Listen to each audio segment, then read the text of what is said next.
अस्सलाम वालेकुम वरहमतुल्लाह। मेरा नाम है मौलाना सैयद ऐनुल्लाह बुखारी हुसैनी।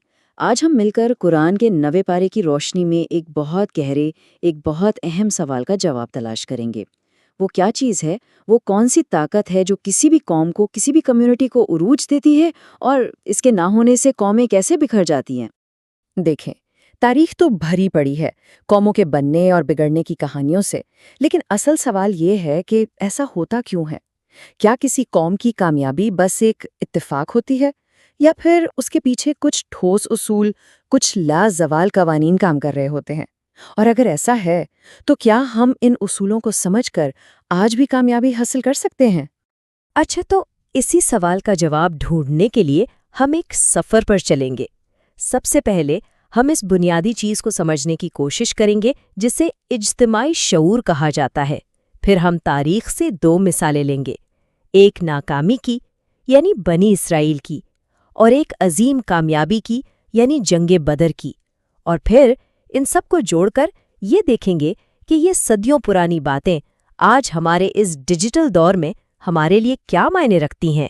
तो चलें शुरू करते हैं इस मरकजी ख्याल से, इज्तिमाई शोर। ये सिर्फ एक लफ्ज़ नहीं है, समझें कि ये किसी भी कौम की रूह होती है। वो मुश्तरका सोच, वो एक मकसद, वो डिसिप्लिन जो अलग अलग लोगों को एक मजबूत जमात बना देता है। और सच पूछें तो यही वो चीज़ है जो किसी कौम की बका की असल ज़मानत है। और कुरान का पैगाम इस बारे में बिल्कुल साफ है। किसी कौम की असल ताकत ना उसकी फौज है, ना उसकी दौलत, बल्कि ये इज्तिमाई शऊर है। ये वो कुव्वत है जो सबको जोड़ के रखती है। जब तक ये शऊर जिंदा रहता है, कौम आगे बढ़ती है। और जिस दिन ये शऊर मर जाता है ना, तो बड़ी से बड़ी सल्तनतें भी रेत के महल की तरह ढेर हो जाती हैं। चले अब जरा तारीख में चलते हैं और एक ऐसी कौम की मिसाल देखते हैं। एक ऐसी कौम जिसे अल्लाह ने सब कुछ दिया, लेकिन इज्तिमाई शऊर की कमी ने उन्हें कहां से कहां पहुंचा दिया। सोचें, फिरौन से इतनी बड़ी मोजज़ाती आज़ादी मिली, लेकिन कहानी यहाँ ख़त्म नहीं हुई, बल्कि असल इम्तिहान तो अब शुरू हुआ था।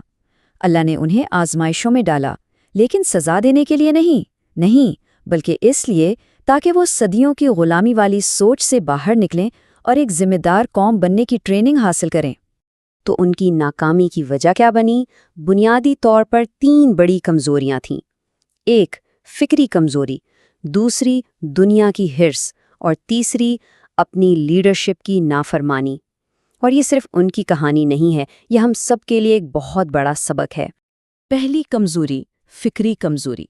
जरा तसव्वुर करें, अभी अभी अपनी आंखों से